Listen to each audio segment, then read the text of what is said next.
Ang dami nagtatanong sa akin kung paano daw i-download tong Shadow Company. So ngayon, tuturuan ko kayo kung paano mag-download ng Shadow Company and paano maglagay ng attachment sa mga baril. Ang mga kailangan pala natin apps para sa mod. Number 1 dyan ang Zard server para malagay natin ang mod sa Minecraft. Then number 2, ang link ng mods ng Shadow Company. Yung link pala ng Shadow Company ay nasa description. Click nyo na lang yun and download nyo na din. Then let's go na para sa tutorial natin. Ang una nyo palang pupuntahan ay Chrome and paste nyo sa search bar yung link na yan. Pagkatapos nyo i-search dyan ay may lalabas dyan ng Shadow Company version 0.1. Then download nyo yan. Hintayin nyo lang matapos yan and punta kayo sa Start Shaper kung tapos na. Hanapin nyo yung download dyan, then pindutin nyo yung download. Pagkatapos nyo pindutin yung download, then hanapin nyo yung Shadow Company version 0.1.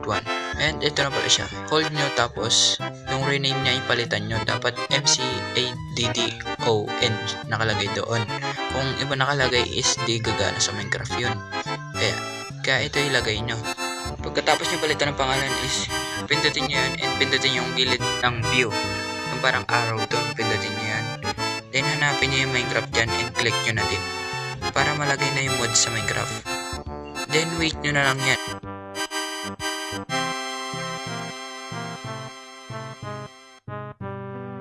Pag na-open nyo na yung Minecraft and punta kayo sa settings para makita nyo yung mods na nakalagay na. Then yan, meron na pala ng Shadow Company. Pagkatapos yan, i-play nyo yung Minecraft nyo and gumawa kayo sarili yung world. Tapos ilagay nyo yung mods doon. Yung mga experiment pa lang kailangan natin is ito lang ilalagay nyo yung experiment para gumana yung Shadow Company. Kung hindi naka-on yun ay hindi gagana or hindi nyo makikita yung mods na barrel na yun. Then hintayin nyo ulit yan, mag-loading yung Minecraft nyo. Pagkatapos mag-loading ng Minecraft nyo, check nyo yung inventory nyo kung mayroon ng barrel. And yung nagtatanong pala kung paano maglagay ng attachment is ganito lang. Kunin nyo muna yung blueprints dito sa inventory and gawin nyo yung arbor na yan. Yung blueprints attachment na yan. And lagay nyo sa arbor na yan.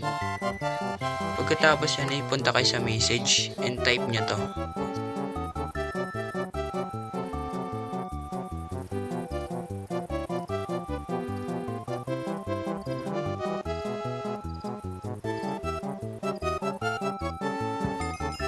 Pagkatapos nyo na i-type yan and kumuha kayo ng baril.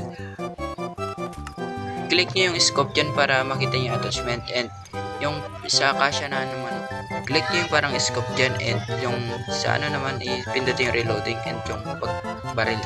Yan lang, ganyan lang guys. Sundan nyo na ng mga step na yan kung paano maglagay natin. Kung nagustuhan nyo itong video na ito ay huwag nyo kakalimutan mag-subscribe and follow nyo din ako sa TikTok channel ko. And like nyo na and share nyo na din sa mga kaibigan nyo to para matuto din sila kung paano maglagay ng mods and attachment sa baril. Okay, bye!